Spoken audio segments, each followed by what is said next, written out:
नमस्कार, मैं हूं डॉक्टर विपिन शर्मा। स्वागत है आपका मेरे चैनल में। आज जो हमारा टॉपिक है वो खासकर बीए फर्स्ट ईयर के बच्चों के लिए बनाया गया है, लेकिन अगर आप इतिहास में रुचि रखते हो तो आप इस वीडियो को देख सकते हो। तो हम इसमें डिस्कस करने वाले हैं प्राचीन भारतीय इतिहास को जानने के प्रमुख स्रोत, जिसमें संगम और जो गैर धार्मिक स्रोत हैं हम उनकी बात करेंगे, क्योंकि जो धार्मिक स्रोत है उसकी बात हमने पहले या पिछले वीडियो में कर ली है। तो हम चलते हैं। इसमें सबसे पहले हम बात करेंगे संगम साहित्य की। अब संगम साहित्य होता क्या है ये जानना बहुत ज़रूरी है। तो आपको पता होगा कि जो तमिल भाषा है वो दक्षिण भारत की सबसे प्राचीनतम भाषा है, और इस भाषा में जो भी साहित्य लिखा गया प्राचीन समय में उसको संगम साहित्य के नाम से जाना जाता है। अब 7वीं शताब्दी के बाद जो भी वहाँ पर लिखा गया है उसमें हमें 3 संगमों के विषय में जानकारी मिलती है। अब जो 3 संगम है उसमें पहला संगम 4440 वर्ष पूर्व, दूसरा संगम 3700 वर्ष पूर्व और तीसरा संगम 1850 वर्ष पूर्व हुआ। और इन तीनों संगमों में पहला और तीसरा संगम मदुरई में हुआ और दूसरा संगम कपाटपुरम में हुआ। लेकिन इन तीनों संगमों की जो डेट है इसको विश्वसनीय नहीं माना जाता है। बहुत सारे विद्वान इसको विश्वसनीय नहीं मानते हैं। केवल जो तीसरा संगम था उसमें कुछ जो राजा और कवियों के नाम हैं उनको ऐतिहासिक पात्र माना गया है, इसलिए एक माना जाता है कि जो तीसरा संगम था वो ज़रूर हुआ है। और इस संगम में जो कुछ भी लिखा गया या जो असेंबली संगम होता है, सम्मेलन इकट्ठा होके लिखना, तो तीसरे संगम में जो कुछ लिखा गया उसको हम मान सकते कि ये एक सम्मेलन में लिखा गया था, इसलिए संगम साहित्य है। तो इसमें ही संगम साहित्य में जो भी लिखा गया उसको 2 संग्रहों में बांटा जाता है। अब 2 संग्रह कौन कौन से हैं? एक है एट्टुतकोई, इसका शाब्दिक अर्थ क्या होता है? पद्यों के 8 संग्रह है। और दूसरा है पट्टू पाटू। तो पट्टू पाटू का मतलब होता है पद्यों के 10 संग्रह है, जबकि हमें केवल 6 और 9 संग्रह ही मिलते हैं। 6 संग्रह किसके मिलते हैं? पहले वाले के एट्टुतकोई के, और 9 संग्रह किसके मिलते हैं? पट्टू पाटू के। तो ये सारा जो भी संगम साहित्य लिखा गया है इसकी जो डेट है वो लगभग 3री शताब्दी ईसा पूर्व से 3री शताब्दी तक मानी जाती। तो लगभग जो 600 साल का पीरियड है हमारे पास उसको संगम साहित्य के का रचनाकाल माना जाता है। अब इसी में संगम साहित्य में ही एक तोक्कापियम नामक व्याकरण आता है जो तमिल भाषा का व्याकरण है, और इसको किसने लिखा? तोक्कापियार ने। तो इसमें व्याकरण है और इसके साथ साथ इसमें शब्द विन्यास, व्युत्पत्ति और पाठ्यात्मक जो मानक है उसके बारे में जानकारी मिलती है।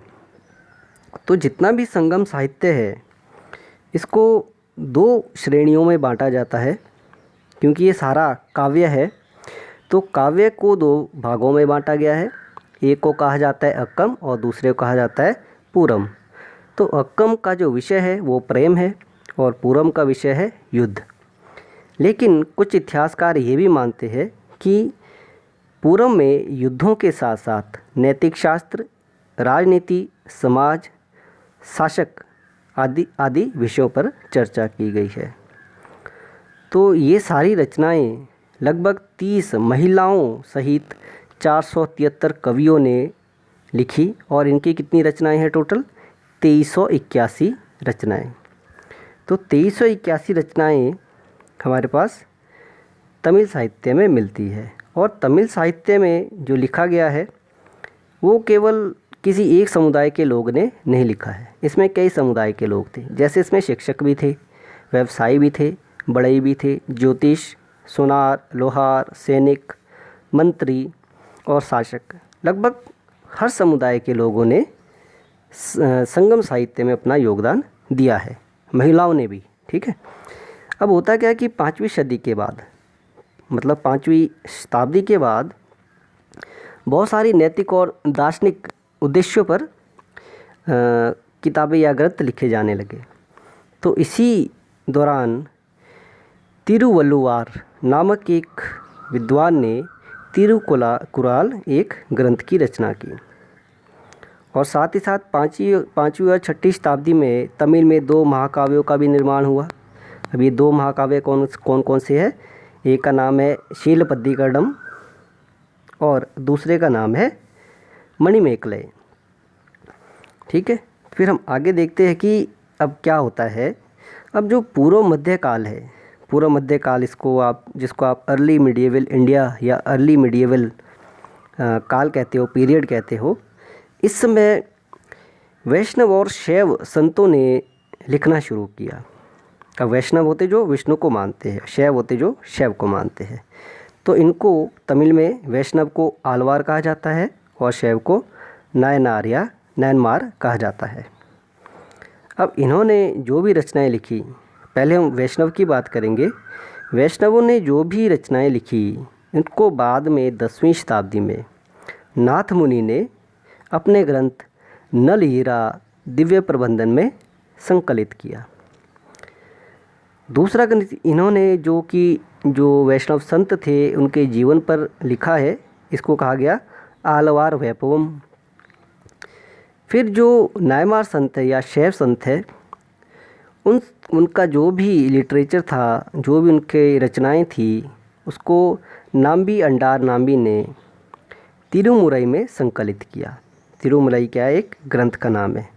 और इन्होंने जो नाम्बी नहीं, मतलब जो अन्य संत है या जो शैव संत थे, उनके बारे में, उनके चरित्र के बारे में ग्रंथ लिखा। इसको तिरुटोंडार तिरुवंती कहा गया। और बाद में 12वीं शताब्दी की हम बात करते हैं तो शैव संतों ने एक और ग्रंथ लिखा जिसको पेरिय पुराणम कहा जाता है। तो ये सारे ग्रंथ हमें दक्षिण भारत की राजनीति, समाज, अर्थव्यवस्था आदि के बारे में बताते हैं। फिर इसमें 13वीं शताब्दी में जब रामायण का बोलबाला लगभग दक्षिण भारत तक भी पहुंच चुका था, बहुत प्रसिद्ध हो चुकी थी राम कथा, तो इसी दौरान एक राम कथा के रूप में कंबन ने एक ग्रंथ लिखा जिसको ई रामावतारम कहा गया। तो ये किसमें? ये राम के बारे में या रामायण पर आधारित है। फिर हम कन्नड़ और तेलुगु साहित्य की बात करेंगे। हालांकि इसको संगम साहित्य में नहीं रखा जाता है, लेकिन ये अलग है कि अभी हम दक्षिण भारत के बारे में पढ़ रहे हैं, तो हम दक्षिण भारत में कन्नड़ और तेलुगु साहित्य का भी साथ साथ में कवर कर लेंगे। तो कन्नड़ साहित्य में सबसे जो प्रमुख किताब है वो है कविराज मार्ग, जिसको अमोघ वर्ष ने, जो कि पहला अमोघ वर्ष प्रथम जो कि राष्ट्रकूट शासक था, उसने 850 ईस्वी में लिखी। और कविराज मार्ग क्या, ये कन्नड़ व्याकरण है।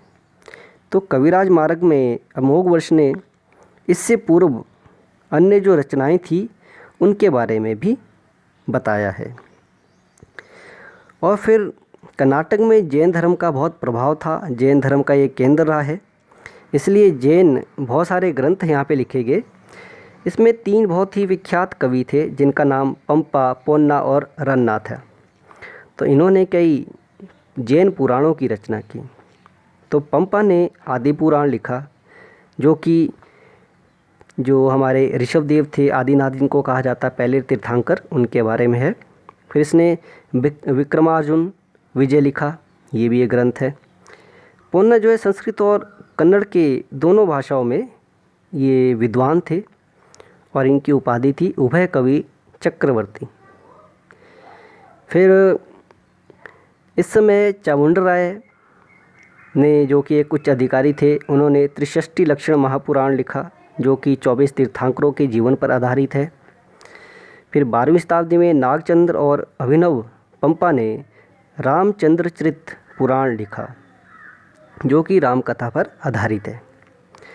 फिर 12वीं शताब्दी में नेमिनाथ ने लीलावती ग्रंथ लिखा, जो कि एक प्रेम कथा है। ये सारा साहित्य कन्नड़ भाषा में था।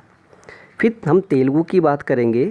तेलुगु भाषा में टिक्कन ने उत्तर रामायणामु लिखा और दूसरा नन्हे चोर ने कुमार संभवु लिखा। ये दोनों ग्रंथ जो है बहुत फेमस थे।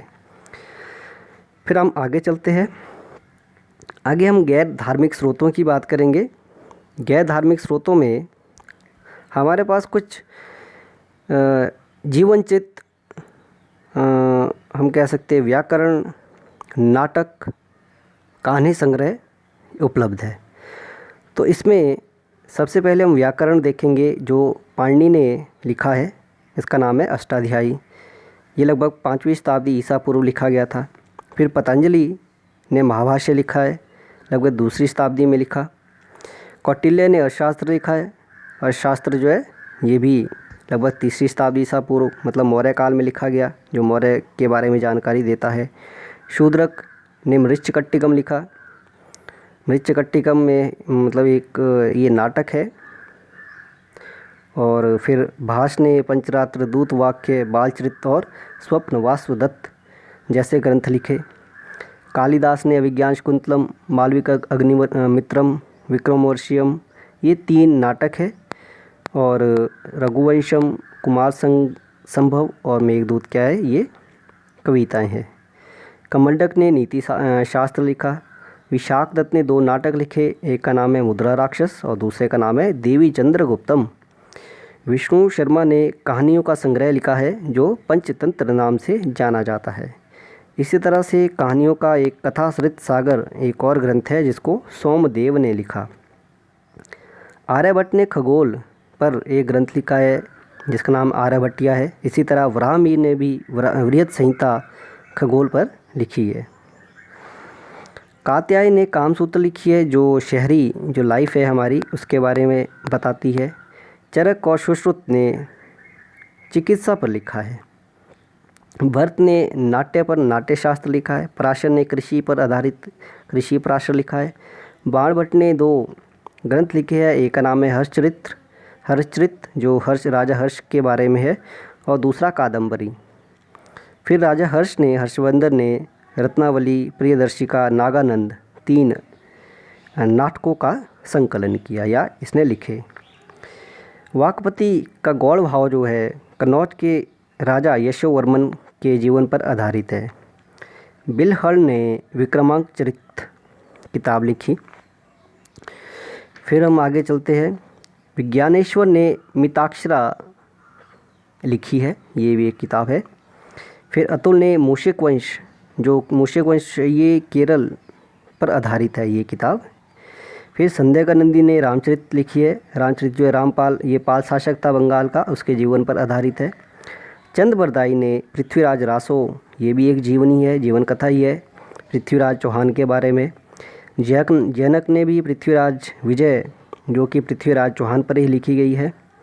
हेमचंद्र ने कुमारपाल चरित लिखी है राजा कुमारपाल के बारे में। कलहड़ ने राजतरंगिणी लिखी है जो कि कश्मीर के इतिहास के बारे में हमें जानकारी देती है। तो कलहड़ की राजतरंगिणी पहली ऐतिहासिक कृति भी मानी जाती है, क्योंकि अगर हम पहली किसी किताब की बात करें जो ऐतिहासिक दृष्टि से लिखी गई है तो वो क्या थी, वो राजतरंगिणी थी जो कलहड़ ने लिखी। फिर हम विदेशी वृत्तांत की बात करेंगे कि जो विदेशी है उन्होंने भारत के बारे में क्या क्या लिखा है। इसमें सबसे पहले हम बात करेंगे स्काइलैक्स की। स्काइलैक्स जो है ये यूनान का था। इसने भारत के बारे में कुछ बातें लिखी है, खासकर जो सिंधु प्रदेश था उसके बारे में। दूसरा हीरोडोटस जो है इसको हिस्ट्री का जनक या हिस्ट्री का पिता भी कहा जाता है, इतिहास का पिता। और इसने अपनी किताब हिस्टोरिका लिखी है जिसमें इसने भारत के बारे में भी कुछ जानकारी दी है। फिर टेसियस, ये इसने इंडिका लिखी, लेकिन ये इंडिका जो है उसने भारत आकर नहीं लिखी, ये यूनान में ही था और वहाँ पर जो कुछ भी इसने सुना वो उसने अपनी किताब में लिखा। फिर मैगस्थनीज जो है ये चंद्रगुप्त मौर्य के दरबार में यूनानी राजदूत था सेल्यूकस निकेटर का। तो उसने जो भारत में या पाटलिपुत्र में रहते हुए जो कुछ भी देखा वो उसने अपनी किताब इंडिका में लिखा है। फिर डिमेकस भी एक अन्य इतिहासकार है जिसने भारत के बारे में लिखा है। टोलेमी ने ज्योग्राफी एक किताब लिखी है, इसमें भारत के बारे में जानकारी दी गई है। एरियन प्लूटार्कोनियार्कस ये सिकंदर के साथ भारत आए थे और इन्होंने भारत के विषय में अलग अलग बातें लिखी है। फिर स्ट्रैबो भी ये एक इतिहासकार है यूनानी जिसने भारत के बारे में लिखा है। फिर प्लिनी द एल्डर, इसने नेचुरल्स हिस्टोरिका किताब लिखी है और ये हम कह सकते हैं लैटिन भाषा में लिखी गई है और इसमें भारत के विषय में बहुत सारी जानकारी मिलती है। फिर एक ऐसी किताब है जिसका लेखक हमें ज्ञात नहीं है और किताब का नाम है पेरिप्लस ऑफ द अरेबियन सी। इसमें भारत में जो व्यापार हुआ करता था रोम साम्राज्य के साथ, उसकी जानकारी दी गई है कि भारत में कौन कौन से बंदरगाह से किन किन वस्तुओं का व्यापार हुआ करता था। फिर चीनी साहित्य, चीनी जो इतिहासकार थे, वैसे तो शुमाचिन एक इतिहासकार था जिसने भारत के बारे में कुछ जानकारी लिखी थी, लेकिन जो भारत आए यात्री उन्होंने जो कुछ लिखा है उसमें सबसे पहला नाम आता है फायान का।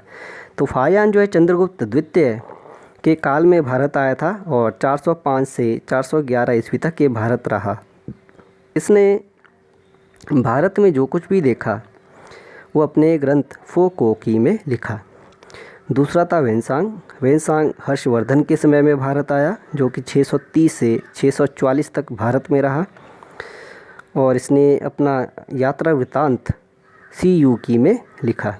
तीसरा था येजिंग भी चीनी यात्री था, इसने भी भारत के बारे में बहुत कुछ लिखा। ये भारत में शिक्षा ग्रहण करने आया था और इसने वापस जाकर वृत्तांत लिखा।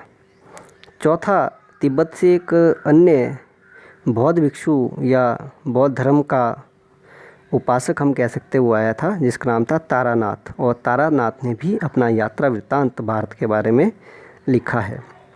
फिर जो अरब और फ़ारसी के लेखक है इतिहासकार है, उसमें सबसे पहले नाम आता है अल-बरूनी का। इसने लिखी है तहकीक-ए-हिंद। इसको तारीख़-ए-हिंद या किताबुल हिंद नाम से भी जाना जाता है। इसमें भारत के लगभग हर स्थिति के बारे में, राजनीतिक है, सामाजिक है, आर्थिक है ना, मतलब ज्योतिष है, भारत में कितनी भाषाएं हैं, कैसे रीति रिवाज है, कैसे संस्कार है, हर चीज़ के बारे में लगभग इसने लिखा हुआ है। फिर सुलेमान भी एक अरब यात्री था जिसने जो व्यापार था ये व्यापारी था, व्यापार के बारे में इसने लिखा है। फिर चचनामा ये किताब है, चचनामा किसने लिखी है इसका पता नहीं है, लेकिन चच नाम का एक ब्राह्मण था सिंध में जो तख्ता पलट कर लेता है और ख़ुद राजा बनता है वहाँ पे, उसके बारे में जानकारी मिलती है। और साथ ही साथ हमें मोहम्मद बिन कासिम ने सिंध पर जो आक्रमण किया था उसके बारे में हमें जानकारी मिलती है। फिर फिरदौसी ने शाहनामा लिखा, ये फ़ारसी में लिखा गया है, और सादी ने गुलिस्तां लिखा, ये भी फ़ारसी में लिखा गया है। तो ये सारे स्रोत हम हमारे प्राचीन भारत के इतिहास को जानने के। तो अगर हम प्राचीन भारतीय इतिहास को जानना चाहते हैं तो हमें इन स्रोतों की जानकारी होना बहुत ज़रूरी है। तो इसलिए ये स्रोत पढ़े जाते हैं ताकि जो भी लिखित सामग्री है भारतीय इतिहास के समाज, भारतीय इतिहास की राजनीति या अन्य किसी भी पहलू को अगर जानना है तो हमें जो लिखित सामग्री है उसको देखना बहुत ज़रूरी होता है, उसको जानना बहुत ज़रूरी होता है। तो ये सब जो स्रोत है, ये सारे जो ग्रंथ है, ये हमें लिखित रूप में मिलते हैं और ये हमें इतिहास के अलग अलग पहलुओं पर जानकारी उपलब्ध करवाते हैं। तो आज के लिए इतना ही, मिलेंगे अगली वीडियो में, तब तक के लिए नमस्कार।